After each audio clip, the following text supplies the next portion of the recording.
Hi, I'm Johanna Marshall. I'm a visual arts educator from Philadelphia, Pennsylvania, and I'm going to tell you about some art projects that you can do and have your students or children do with you, regardless of whether you have any traditional art materials at home or any materials at all.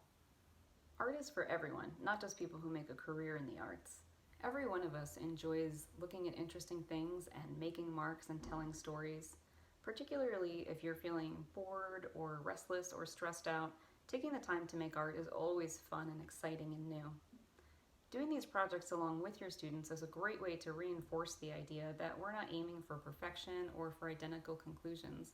We all enjoy making and sharing. If you're like me and my students, we've been spending an unprecedented amount of time sitting still in front of screens lately, and we've really enjoyed the opportunity to get up and move around and make art together. So I'm going to be talking about projects that use physical movement and motor skills. Before I take you into my studio, I want to take a moment to be grateful for the limitations that we're faced with right now. Throughout art history, we've seen artists thrive when faced with the limitations of their circumstances, and many people rise to their best, keenest thinking self when faced with challenges because it makes you use your imagination to address a problem.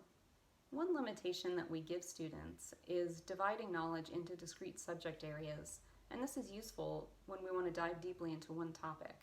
In art making, however, we can remove this boundary and use math strategies, storytelling skills, and scientific ideas to create something new, and let the enjoyment of discovery guide what we make. Keeping an idea simple gets buy-in from all your students, while adding other types of limitations provides the challenge. In my class, we have a bin called Fun Junk, and it's mostly items saved from the trash or recycling. We have packing materials, drink lids, wine corks, the cardboard innards of duct tape rolls, anything that looks like it would be cool to use somehow. In these first few projects, we'll use the fun junk you can find around your house, and any mark-making tools like markers, crayons, even just a pencil or pen.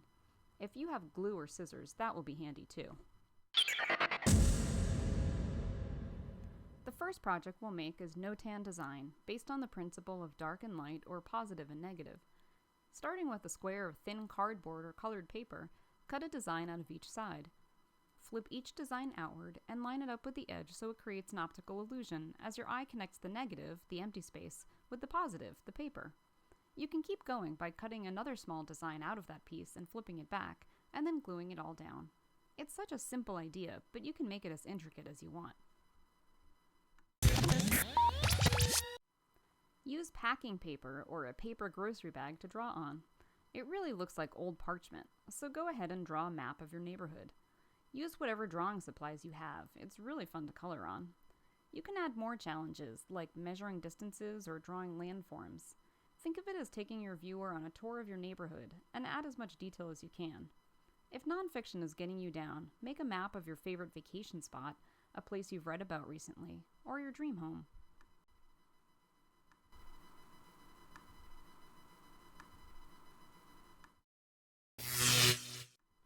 Now that your students are explorers with maps, you may as well all have binoculars too. 2 cardboard tubes, a little glue, decorated in your personal style, maybe with a little string. You deserve binoculars. Never underestimate the student engagement power of making a toy. Gather all the fun junk you've accumulated and make a board game. Cut a cereal box to be the board, and use your fun junk and drawing supplies to create the object of the game pieces, and any other parts that will advance the pieces across the board. This project is a big idea, so add some limitations, like including a math strategy you've just learned, or completing it in under 1 hour.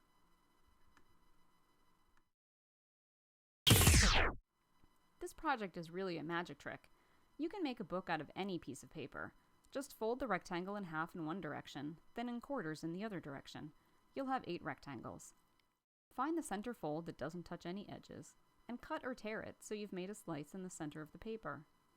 Grab its corners and pull outward to make a star, and then stack the pages on top of each other. Now you have a book. Book projects are really about sequencing, so add a limitation like telling a story in 3 parts. Maybe that looks like a comic book, or tells the hypothesis of a project through to the conclusion, or lets a student communicate something funny that happened yesterday. Some students are at home with no materials at all, but you can always make projects out of household objects. A mandala is a radial geometric pattern with a rich spiritual and artistic history. They're very enjoyable and meditative to make, and you can use whatever you have available. I used weeds from my backyard to make this one. If you need to stay indoors, you can use any objects in your home to create a radial design.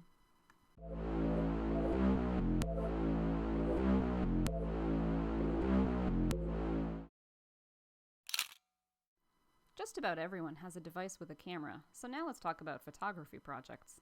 Go on a photo hunt. Find things with patterns and take a close-up photo to show them from a new perspective. Provide a parameter. Let's say things that are green. It's pretty fun to go on a hunt with a fresh perspective. New things will jump out at you.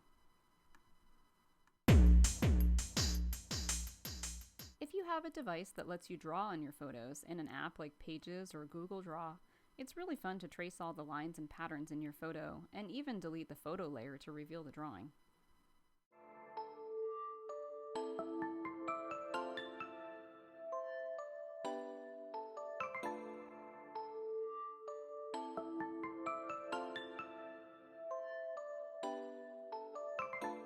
Art making is inherently social. It's visual communication. Remember to give your students a place to share what they make and talk about it, and share your own. Make space to enjoy yourself, and let yourself be kind of bad at first so you have room for progress. I'll see you over on Twitter for questions and answers and good and weird ideas, and please be in touch. I'd love to see what you make.